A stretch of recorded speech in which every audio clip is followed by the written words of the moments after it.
after you came out of the film, I noticed this face you were making, and you didn't want to say it, but the face was saying, "Black do crack."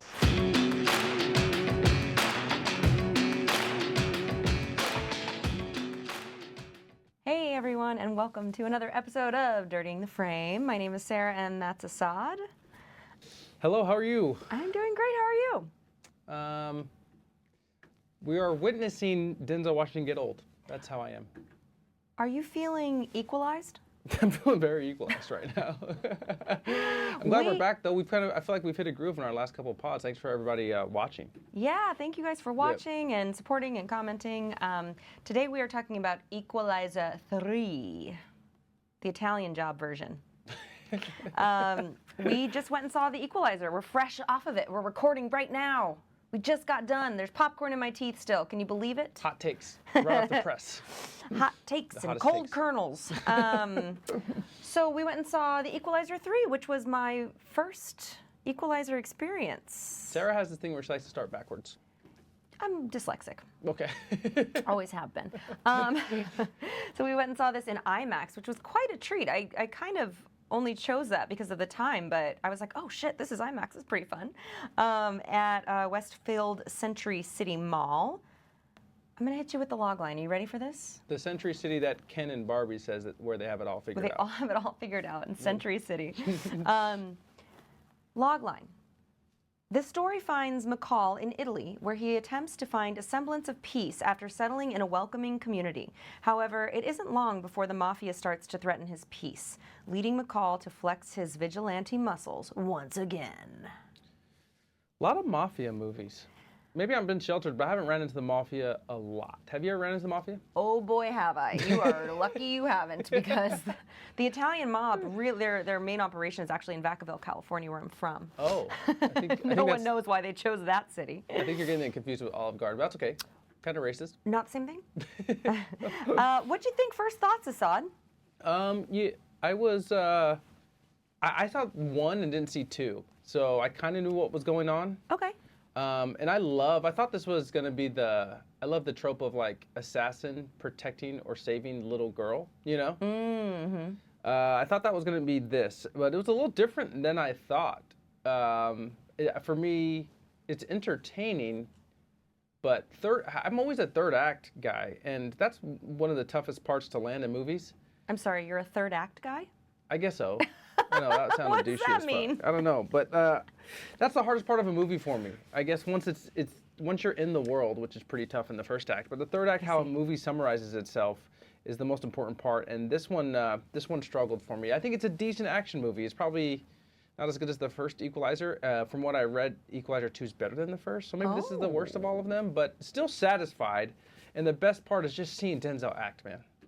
He is so effing charming, man. Like when there's like 2 scenes only in this movie where he's just talking to another actor and it's just the 2 of them, and I'm like, oh, there he is. Yeah. There you are, Peter. Yeah, cold takes from Sarah and I. Denzel Washington is a good actor. But in a way, when I was younger, Sarah, I thought that Denzel takes easy roles because he's just played a cop or a military or CIA person, and he just played the same thing over and over again. Then you saw Fences. And then I saw Fences. And you're like, he's not a cop. But this movie, I'll save it for Rose and Thorn. I don't want to step on that later, but I was able to actually just focus on his mannerisms. Cool. And I was like, damn. And this is the first movie I've seen out of all the cop movies, CIA, ex-FBI movies that he does, where I'm like, damn, I was able to just hone in on his acting because I'm in a different space and watching movies. And I'm blown away how well he does understated. He just never feels like he's working. I want to be in his life in whatever way I can. Like Denzel, if you need an assistant, like he calms me. Sarah, why doesn't he feel like he's acting ever? And we talked about this before on another pod, but the more famous you are, the harder it is for viewers to make believe be convinced that you're acting. Right. You know? It's harder to forget that you're looking at this big movie star that you've seen in big movies. And the best ones, like Denzel, I mean, I've known that he's been in my life forever, and still when I watch these Equalizer movies, which aren't that good, which the scripts are just okay, the writing's just okay, but still Denzel is able to make me be like, oh, this person is a person, and it's not Denzel Washington, which is phenomenal. Yeah, agree 100%. And he's just a joy to watch in whatever he does. And he's very rarely, if ever, I don't know, I don't know his full filmography, but he's never been in a rom-com from what I can remember. Fences. Oh, my bad. Yes, I totally just said that and I forgot. But he, like I said, there's this ease about him that you're like, you're cool. So much. And yeah, he just makes me very happy. What were your first thoughts of my the first movie? thoughts? I left this movie and I was disappointed. I told you when we sat down, I was excited to see this movie because I didn't know what to expect, but I love Denzel. Hot take, everyone loves Denzel. And does anyone not like Denzel? If you're watching, write it in the comments. I think Don Cheadle, because he takes all the roles. What's going on with Don Cheadle? That's a whole nother podcast. We got to talk about this. He lost a lot of weight. Was he sick? Hey, we learned from Chadwick, R.I.P. to the GOAT, that we can't make fun of people when they lose weight, man. Oh, I'm not making fun. I'm genuinely I concerned. know you weren't. I'm just saying, but yeah, man, it makes me worry now. 100%. Hope he's okay. Yeah, I had not that anybody cares, but it was very exciting for me. I did an episode of Conan O'Brien, playing one of the little sketch people a long time ago, and Don Cheadle was the guest. Hell yeah. And he was so nice. He came up to each and every one of us. We're just kind of waiting off the side of the stage to go on and do our dumb bits. Mm-hmm. And, he came and introduced himself and hi, how are you? It's nice to meet you. Nice to see you. And he seemed like a really nice guy, and I really like him too. Yeah, this movie was I was disappointed. I was excited to see it. I love action movies. I like Denzel. And so I was excited to see some people get equalized. But I was disappointed with the equalizing. Can you explain to me what that is? He's equalizing the world. He's taking the bad people out. I don't know, man. That's he's taking all these bad people who are standing up and making them flat, and that's just equalizing. Sounds like a socialist. Like Bernie Sanders. It was okay. But for my first Equalizer experience, I do believe it will be my last. I don't think I'll revisit. In our first thoughts here, Sarah, it was in this weird middle ground, which when you give me a bad action movie, I completely understand wanting to take it more serious, which this Equalizer series has taken itself more serious. Mm-hmm. But it's tough. The first 30 or 40 minutes of this film is building a backstory on how comfortable Denzel feels in this new city. Yes. And I'm like, oh, it's stuck in this place between an action movie that has great action scenes and a serious, dramatic film. And I'm not even sure. I'm just complaining just to hate right now. I don't want to hate, but I'm hating. I'm like, I don't know what the solution was, but it was in this middle ground of it's way too serious for a shoot-'em-up movie. Uh-huh. And it's too action-packed for a real dramatic film, So it just, I don't know, it didn't work for me. I 100% felt the exact same way, and that's why it makes me think when you say that they pitched this to Denzel and said, let's give McCall a quiet, happy ending. And maybe this will be the last that we see of this character. I don't know. Yeah. And I can tell you what would make it better. You're not hating just to hate. I think what would make it better is a better script. You think so? Yeah, it was so weird. I had those exact same thoughts. I was like, what am I watching? Oh, shit. See, I'm so mad. I'm gonna take it. Who knew there was wheels on this damn table that I've been using for the last almost equalized that table. 3 weeks. Wow. There's coffee in this cup, not tequila. Keep in mind, me and Sarah might be being rough on it because we're both, I think, pre-COVID right now. Yeah, we're both a little sick. We're a little under the weather. I thought the exact same thing. So it makes me feel better. I guess we haven't talked about this because we literally just came out and we're very quiet. But I think that was exactly my thought. It was like, gosh, that opening scene, no spoilers, I guess, but where they found all these dead people, it was just it took forever. They made a whole meal out of that opening scene. Nothing happened in it.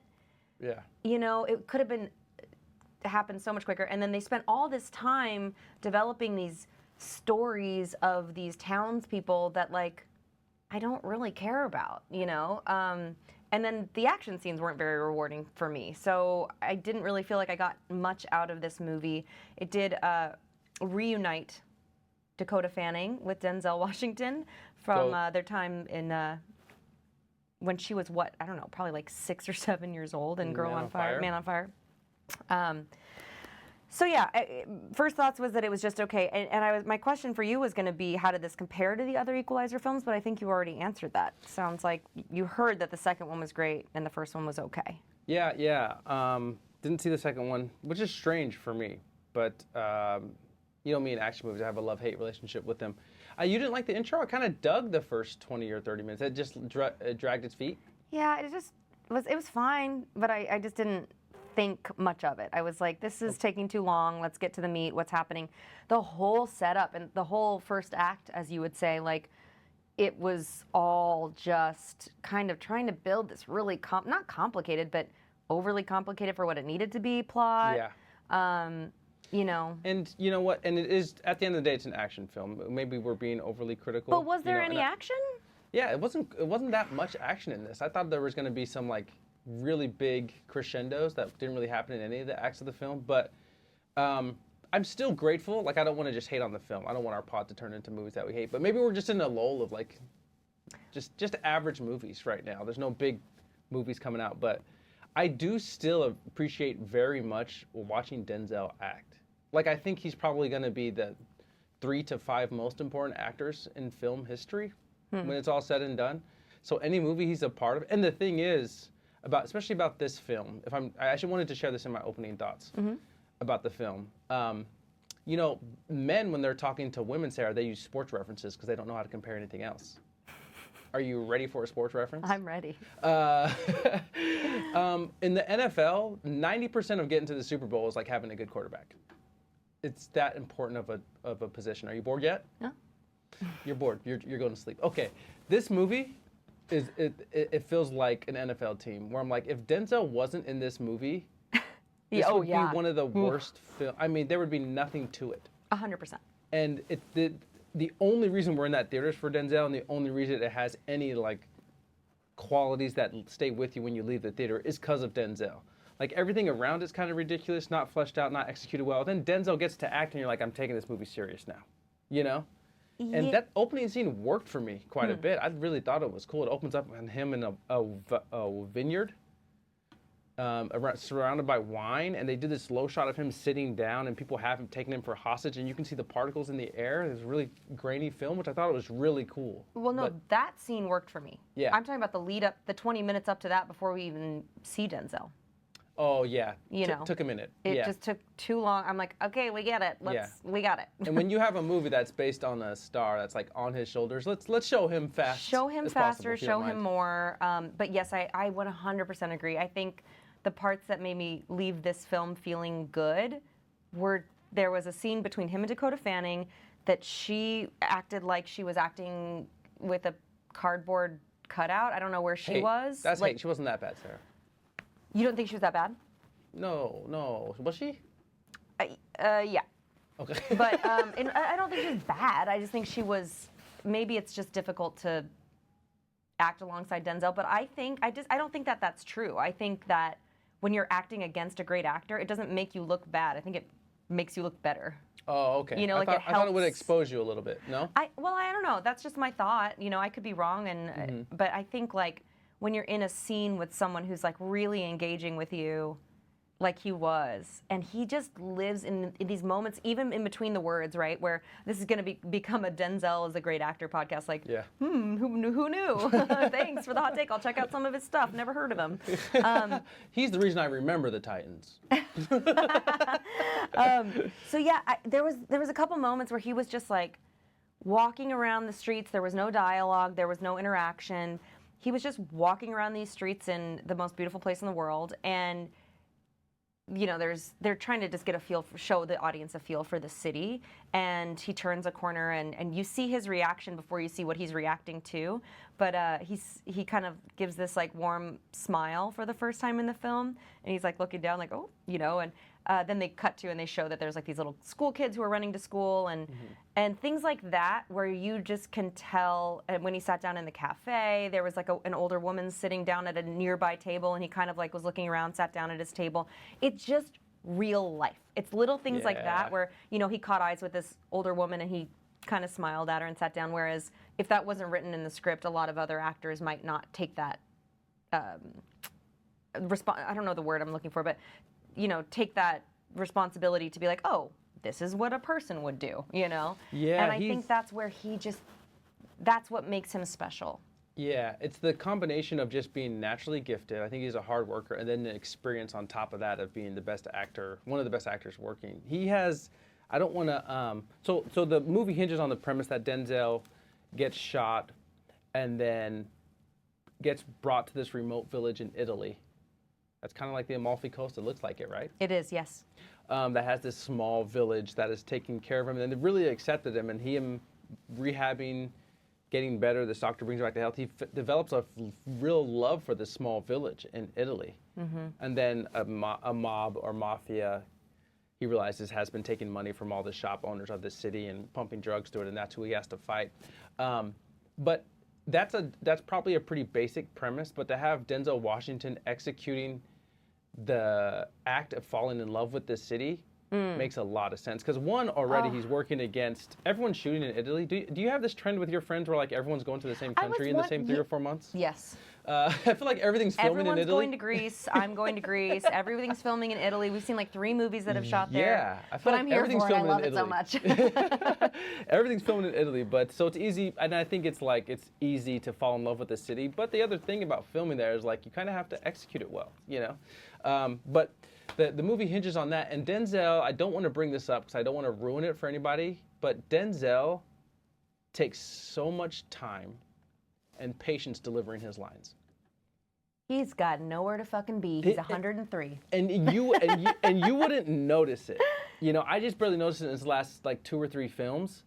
And if any director gave any other actor that beat of like, hey, take an extra 7 seconds, it would feel like an eternity, and the people in the audience would be like, what the hell's taking so long? Yes, and in my experience, which is limited, but as an actor, there is a bit of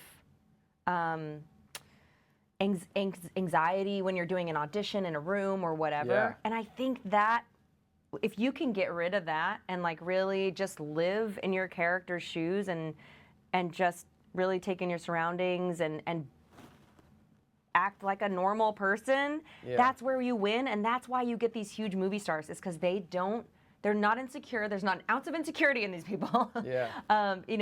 I think that's that je ne sais quoi we talk about with what makes you the difference between an actor and a movie star. Yeah, because keep in mind, if you're a person, as an individual on a movie set, maybe there's 80 people around you, people swirling around, whatever, maybe it's an action scene, and they're waiting on you to deliver a line, and you decide you're going to take an extra 30 seconds with it. That means everyone's waiting on you.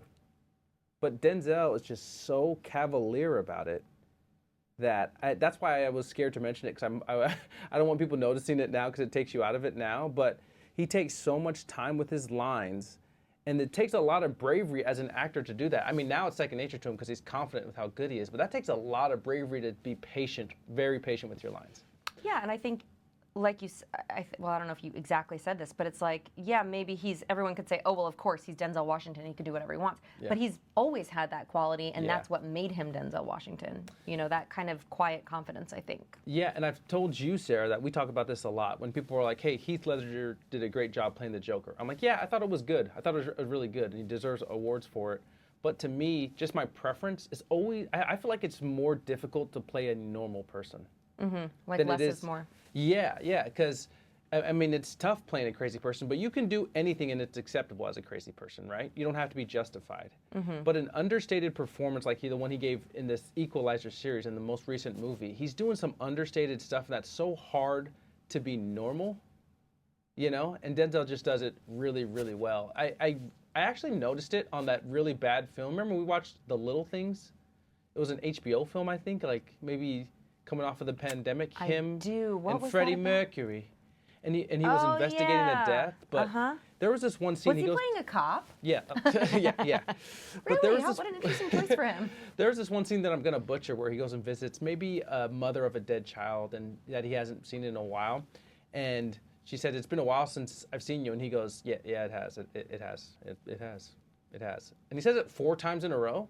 That's so fucking cool. And, God, I wish I could be any an actor other like actor that. would be like, yes, it has, yes, it has, yes, it has, yes, it has. And you know it wasn't written, you know? 100%. That's just Denzel taking his time, doing what he wants with the written words, and then just like, and what director's gonna tell him no? But I watched the scene, and I had to play it back, and I'm like, and this was when I was really analyzing his acting. It's like, did he just say that line 4 times? So casually, I didn't even notice. I had to run it back, you know? And Sorry, I'm on a tangent. No, but I also wonder, like, to jump onto that tangent with you,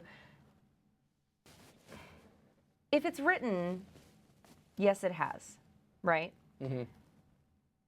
I wonder how that transpires. He shows up to set with this day player actor who's playing against him in the scene. Yeah. God bless her. She must be so happy. How does she know to give him that breath? And maybe he had the next line. I don't know. Mm-hmm. But I wonder if there's a conversation had, or if they... You know, I wonder if Denzel goes and talks to her and says, like, hey, you know, or I just wonder how that works. Like, I have no idea. But it's fascinating to me.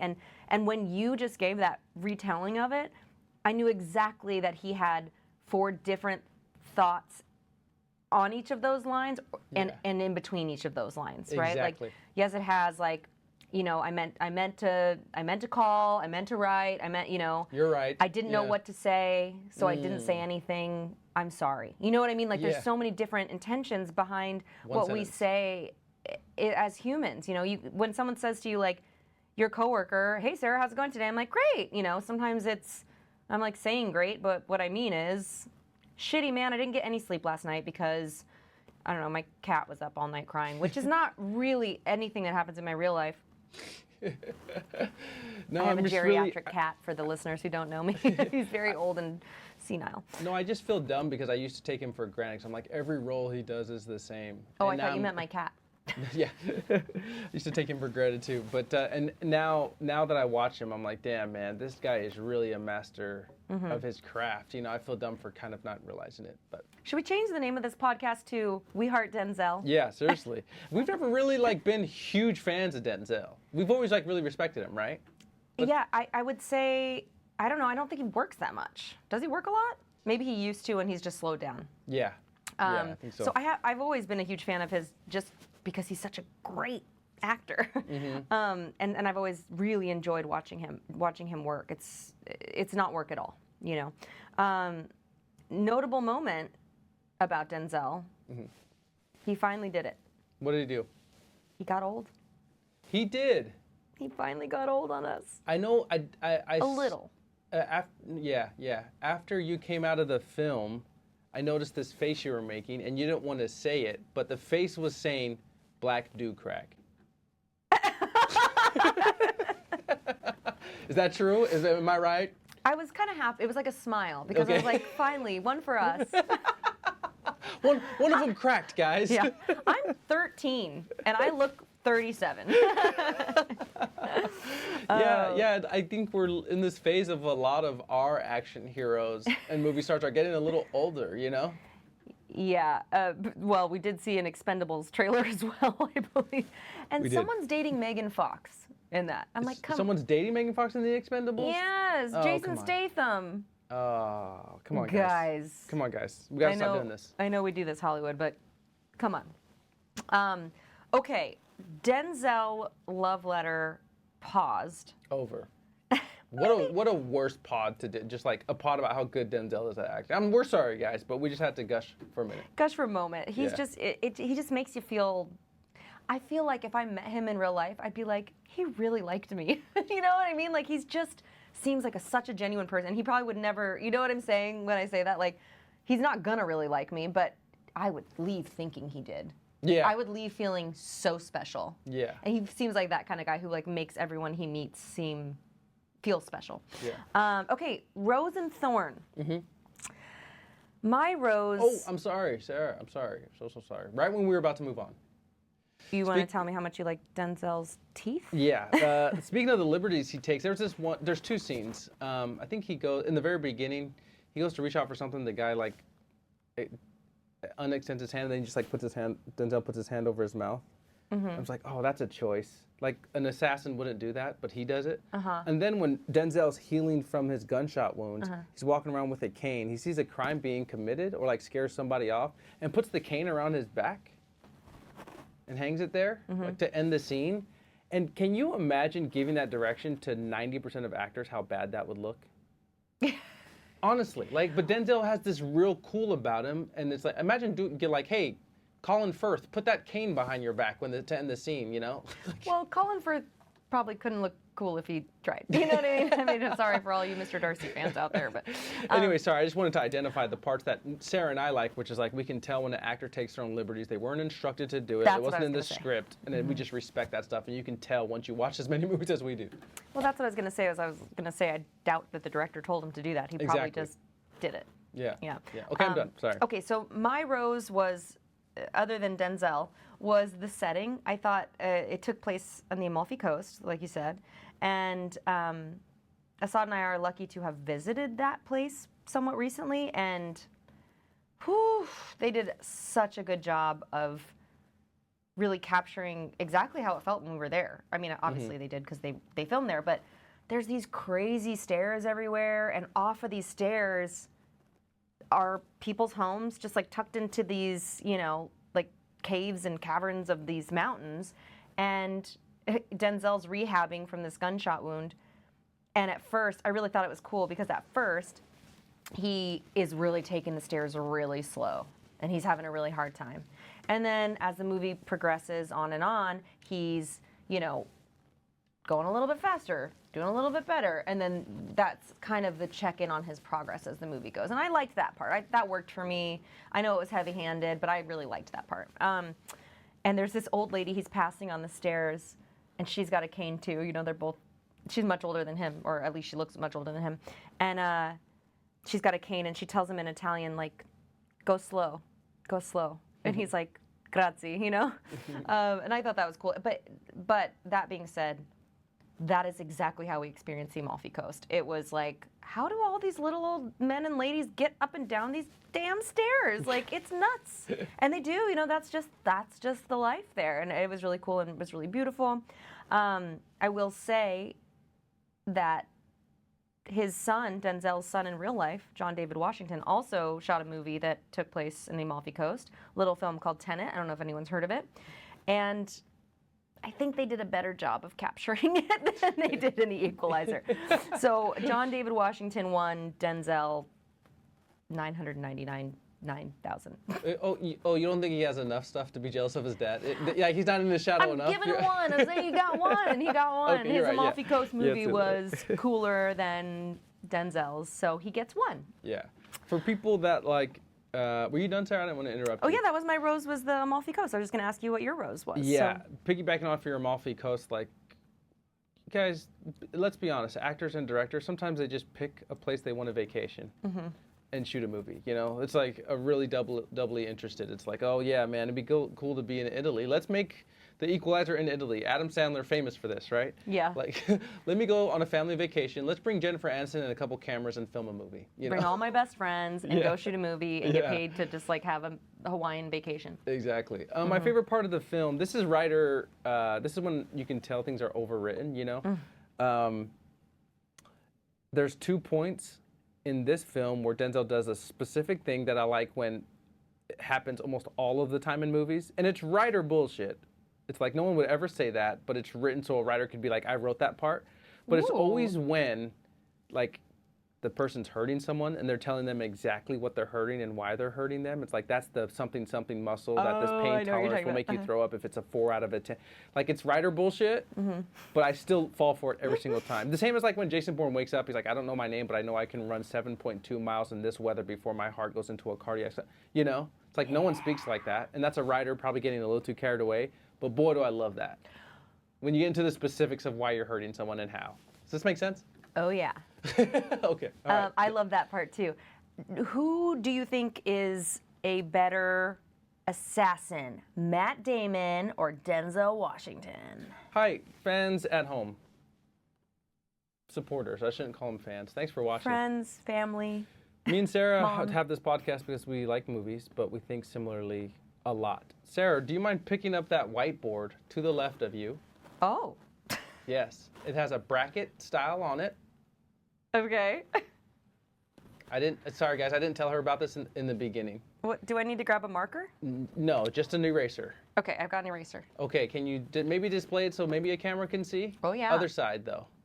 This side. Other side, yeah. Let's set that bracket up here. Is this? To answer your question, take a look at what it looks like. You asked a great question. Oh. What was your welcome. question?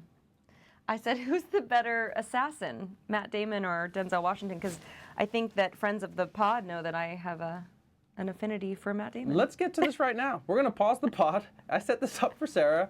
We have a bracket style of 8 assassin/detective/secret agents that I want Sarah to choose from. Give us a one sentence or real quick blurb on why they win. First is The Equalizer versus racist Liam Neeson in Taken.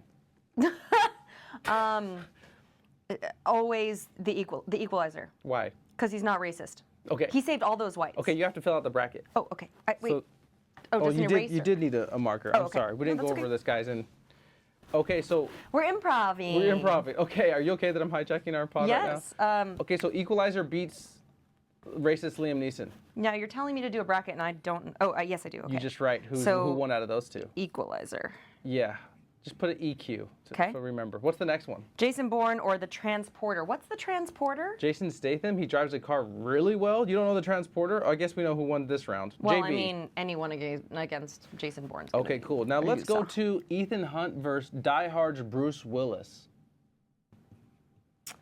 Ethan Hunt. Ooh. I'm gonna. This damn table.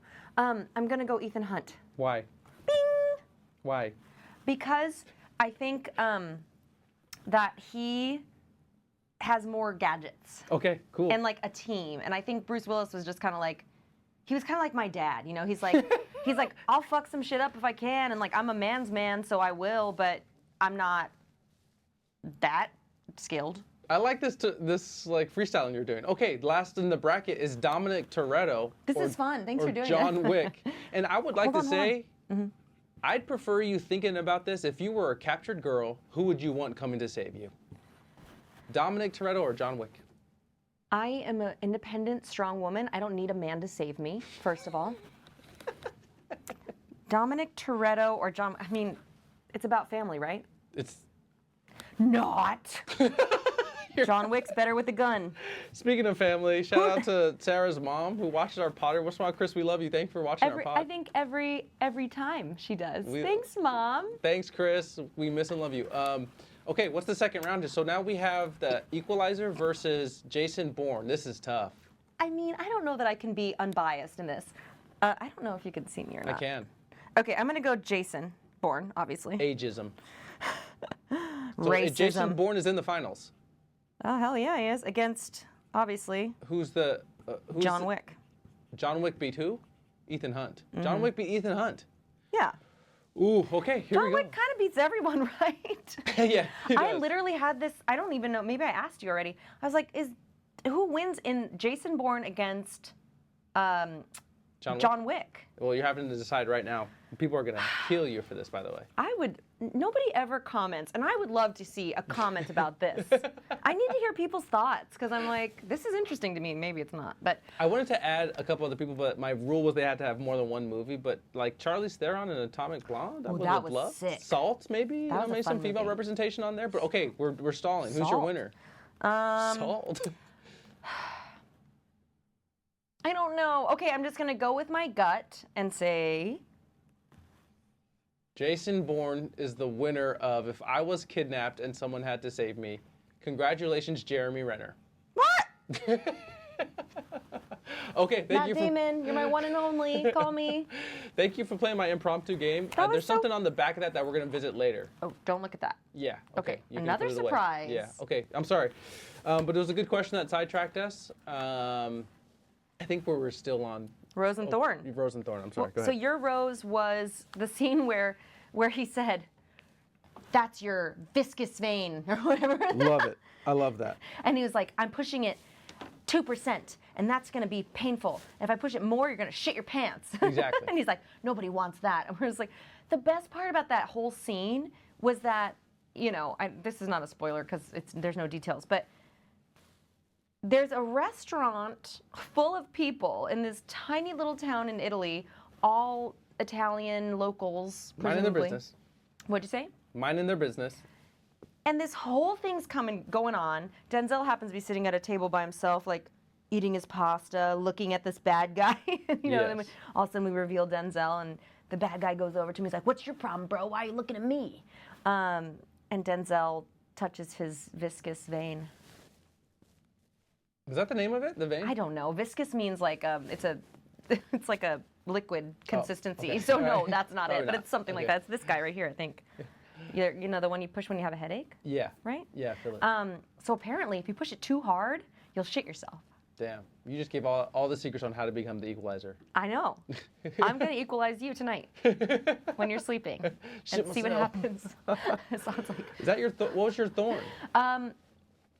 What was my thorn? Yeah. Oof, I gotta open up the laptop for it. I'm gonna go. Is it okay if I go while you're? Yes, please. But I Freestyle? remember. Mm-hmm. Some stuff is too accurate to make it look realistic.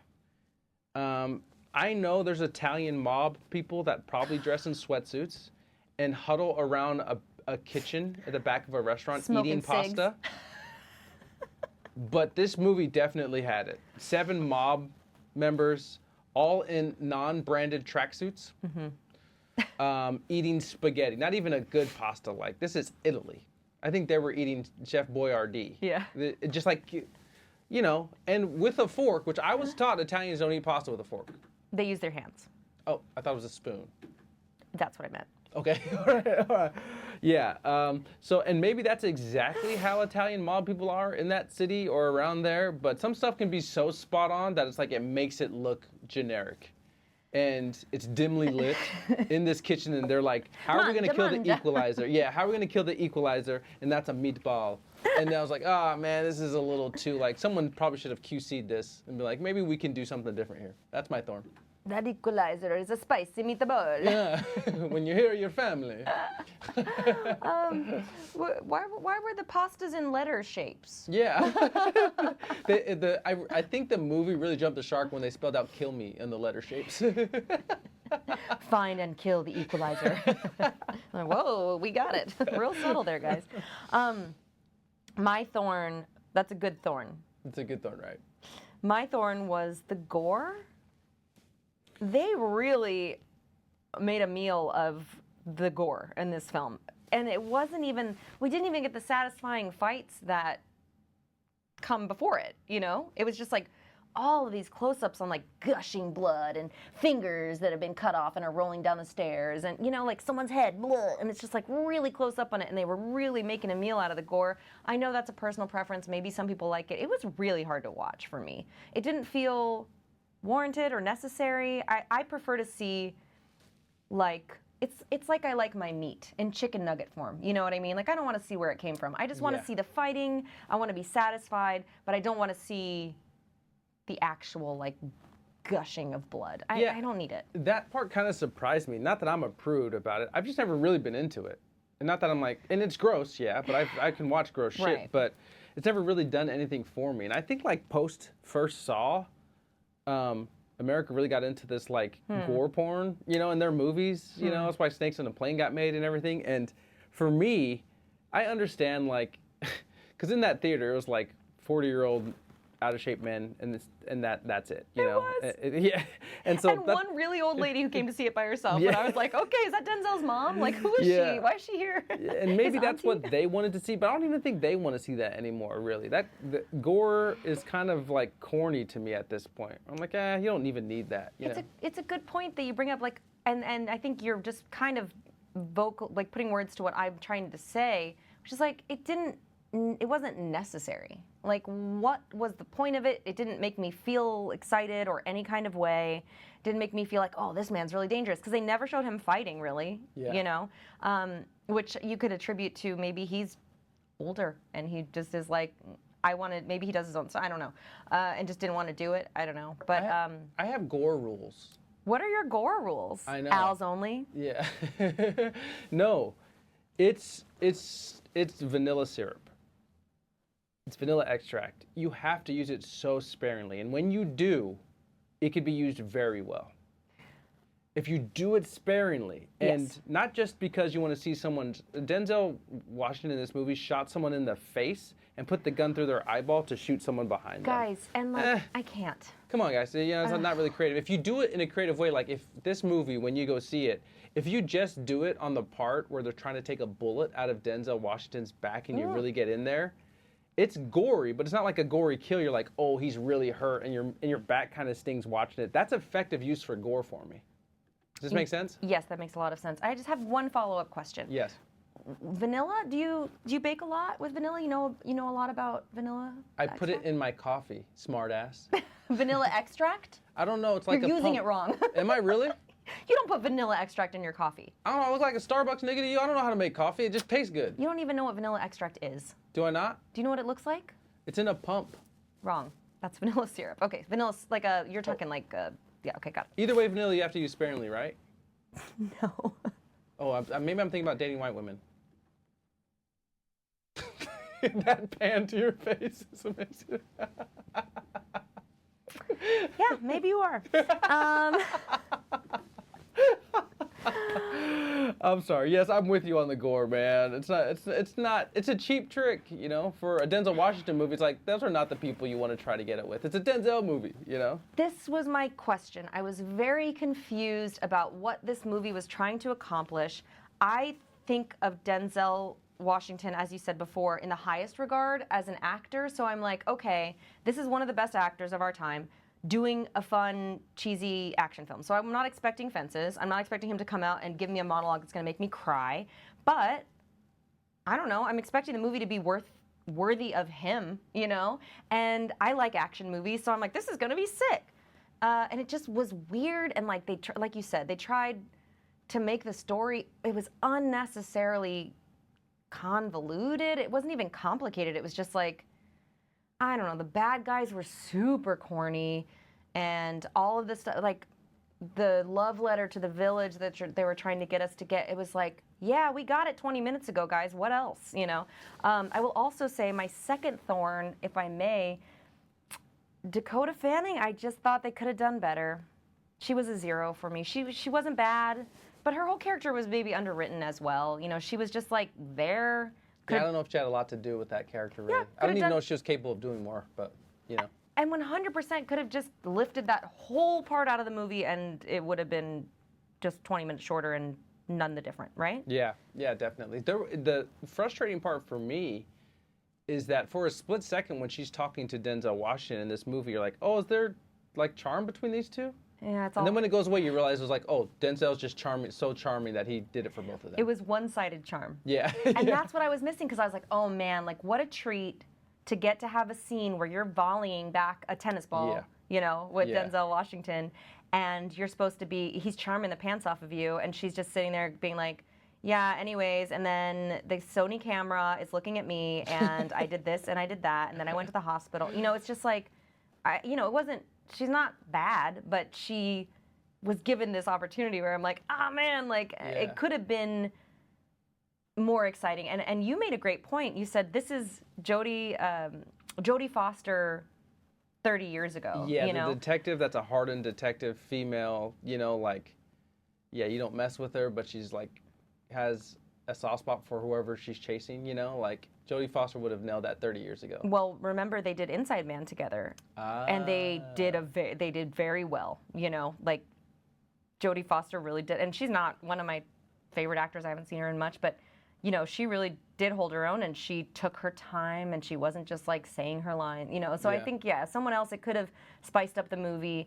I'm sure that Denzel was like, you know, maybe Dakota called him and was like, bro, I haven't worked in since Man on Fire. Can you get me a job? And he was like, yes, of course. The thing is with Denzel, you bring up a good point that like she couldn't really volley with him, you know, like share the scene with him and hold her own. Mm-hmm. I was thinking about it while I was watching the movie. I was like, Denzel hasn't really had a lot of opportunities to do that with people that are close to his caliber. Almost no one's on it. Viola you know? Davis, yeah. Viola Davis, yes. But I remember hearing him on the Bill Simmons podcast, and Bill Simmons asked him why he's never really done a film with some of the big directors, you know, like a Scorsese or a Tarantino. And he's so, like, understated and never wants to give a lot of information. And he's like, I don't know, I'm open to it, you know? Like, kind of suggesting that maybe he never gets pegged for roles, you know? And he recently did Macbeth with, like, the Coen brothers, you know, that was on Apple Movies. But I would really love, that's the one thing I would change about Denzel's career, is putting him against a lot of other superstar talent. I mean, the one time that comes to mind was the end of American Gangster, where him and Russell Crowe shared a scene. I'm like, holy shit, man, this is heavyweight fighting, you know? Yeah. Like, this is someone that can volley with Denzel, you know? And we don't get that. Instead, we get him with, like, doing a scene with Ray Allen, and he got game, you know? Before we lost Russell Crowe to the beer. Yeah. Why do you hate on Russell Crowe so bad? I don't know. I don't know why. I have no reason for it. No reason for it. And no idea anything about this man's life. But for me, I'm like, it's a terrible thing to say. It's just hating. But it's like, I have this idea in my head that he just kind of got famous back in the day and then just started, like, was like, yeah, I'm just going to drink a bunch of beer. He does have a hand me a beer quality about him. Doesn't he have, like, right? his face is always, like, a little, like, looks like he might pop if you touch him. It's terrible. It's terrible. This movie, I think, is subject to the director. Do you know Antoine Fuqua's work? I don't, but do I? I'm going to rattle some stuff off, and you're like, oh, he really has a niche of all, like, C-plus movies. They're not bad, they're not good. Are you ready? I'm ready. These are the ones he's directed, okay? And I dig it that he works with Denzel a lot because he's a black filmmaker, so I'm all for it. But here's his IMDb. I'm just going to skip over some of the ones that I don't think you have seen, but The Equalizer 3, obviously. Emancipation with Will Smith. The Terminal List, I don't think you saw that recently. The Magnificent Seven. With Denzel again. That was rated a 6.9 on IMDb. Southpaw. Remember this? That was Jake Gyllenhaal as a boxer. Okay. 7.3 rated. The Equalizer, 7.2. Olympus Has Fallen, rated at 6.5. Shooter, 7.1. I liked that movie. Shooter might be the best of these. I really liked that movie. Except for he did Training Day. Oh, cool. That's why I know so his he's name. Denzel's guy, That's you know. why I know But his a name. lot of his other movies, when you look down his IMDb on the films he directed, like it's really dope that he's had such a long-lasting career and he's attached himself to Denzel. But a lot of them are the same quality. They're not bad and they're not great. you Right. Interesting. A mediocre man. Never heard of it. Why? Why do I choose violence? I don't know. Nobody has hurt me. Okay. Gummy rating. Yeah. 4 gummies. Oh, no shit. Out of 5? Out of 5. Yeah. Damn. I don't want to be in the middle anymore. I'm going to be honest. I didn't love this movie. Okay. I love Denzel. I love his charm, but the movie was bad. Pretty bad. Yeah. You know, if you're going to go see it, you'll still, like, have a decent time. It's not the worst thing you've ever seen, but it wasn't as exciting as I had hoped it would be. I'm actually with you on this. I don't do the gummy ratings. That's your thing. But the worst part for me, and why I always talk about the third act, is like when you think you have like 30 minutes left in the movie and it's hurling towards a finish that you don't care about, you're like, oh, man. And you're hoping, you're like, okay, is something going to happen? Yeah, they're leading up to something that I don't even care how it concludes. Yeah. May I also very quickly bring up, there was a couple of big explosions that were happening away from where the whole plot of Denzel's story in this movie? I think it was connected. We might have just missed it, fam. Okay, I did go to the bathroom. In my pants. He pushed on my viscous nerve.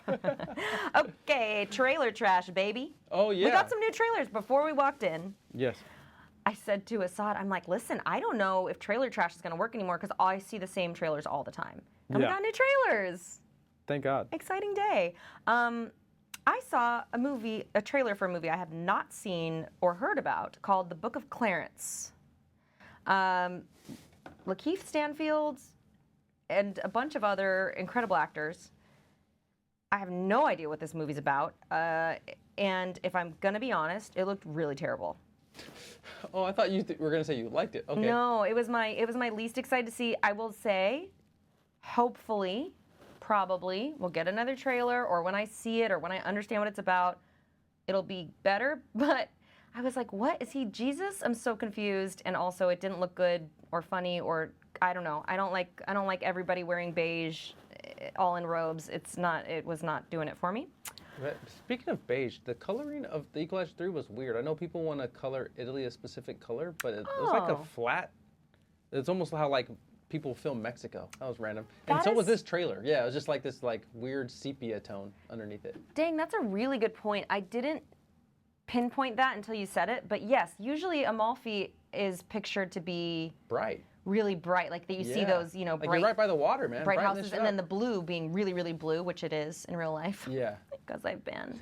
But yeah, I agree. It was color, and I wonder what that choice was for. But maybe I think like colorists are always like, we have to make it darker to match the tone of the film. But I'm like, well, then why are you in Italy, fam? You know? Yeah. Yes. And in fairness, the village that they were in may have just really not been as bright, and that's maybe why they chose it. Yeah. So Clarence, not for you. The Book of Clarence, what is it? Do you know anything about it? That was the first thing I've ever seen or heard. I don't know what order you'll see this. I think you'll see this pod first, but me and Sarah shot a pod about actors who Hollywood has no idea what to do with. And Lakeith Stanfield is the MVP of that, man. Yeah. Can someone find something cool for Lakeith to do? I think Sorry to Bother You was really cool. That feels like that movie came out of Lakeith Stanfield's head, but boy, everything I see him in, I'm like, Hollywood, do you know how to use this guy? He's phenomenal. Quit giving him bullshit to work with. He's such a great actor. Yeah. Like, what are we doing? Yeah. And maybe he just needs to do a really great show again. You know, maybe he needs to go over to HBO and say, or Apple TV, the new HBO. Mm-hmm. Max, I mean. My movie I am actually the most excited about seeing, Killers of the Flower Moon, finally got me. I've seen the preview 3 times. I have not been excited to see it. And today I was finally like, oh, this could be really interesting. You're backtracking. I am. Here. You know why? It's my prerogative to change my mind? No. Oh, why? You got pretty good skin tone. Oh, you walked in with a Coke or something at right when that trailer and right at that part. You got pretty skin. What color is that skin? And I looked over at Zod and I was like, that's an insane question to ask a Native American and Leo's character. What color? What kind of answer do you want? Like, do you want a Sephora answer about her skin tone? There's a Billy on the Street clip that I just saw where he's like, you know that show, right? Billy Eichner runs up to people on the street. He runs up to this Asian man and he goes, what color is yours for $1? What color are you? Or whatever. And he goes, yellow? And Billy Eichner just like melts and was like, I don't know what to say to that. Yeah, that's a great question. I mean, it's a bad question to ask anybody. Yeah, what color is my skin? I mean, I don't know, fucking translucent. Okay. What were your favorite and least favorite trailers? I'm glad you asked. Thank you for asking. We got some good ones. My favorite secret genre that I don't want to openly admit is sci-fi action. It's like a hybrid of the two. Yeah, that makes sense for you. It's very hard to do well. But when they do, it's like always just very watchable and always ends up being like one of my favorite films. Examples of this is like Inception, you know? And the creator looks like it's going to be that.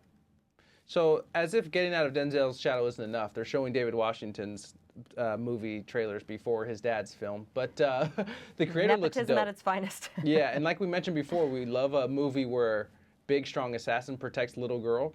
This is kind of the same thing with the creator. I think the little girl is half robot, though. It's basically iRobot, but revamped. And I'm in, man. I think that when you make a sci-fi action movie, I'm like, hey, turn the action up to 80 and sci-fi to 20. But I think this is kind of a 50-50 thing, but it looks like it's done well. I got really pumped to see this. I've only seen the trailer like once or twice and really got to sit through it this time. I'm really pumped for that. I'm slightly worried that it's going to be another, what's that movie that Harrison Ford did and then... Oh, Blade Runner? Yeah. Oh, you don't like Blade Runner, huh? The new one, I haven't seen the old one, but the new one I thought was weird and long and boring. We don't speak ill of anything that Ana de Armas is in. And the Goss. My least favorite was, I don't like, okay, here's the thing, Sarah, about me. They might not know. I don't like big things. I don't like fat things.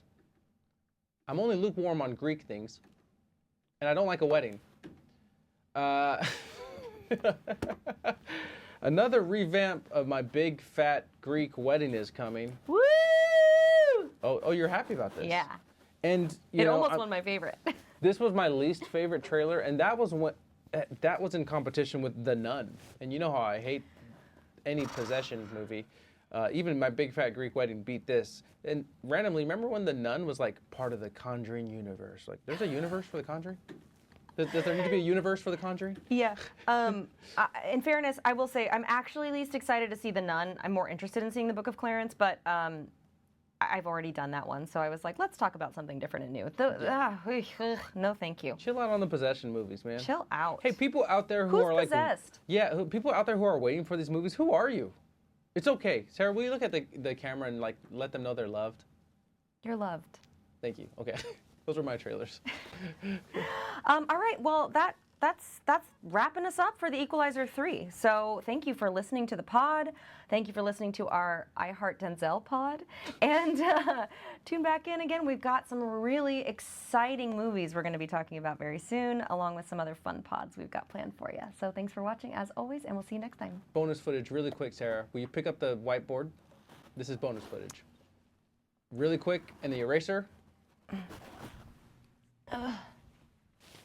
Guys, Sarah doesn't know about this, but I wrote iconic Denzel characters, and I want her to erase them one by one for ones that she doesn't think is the best.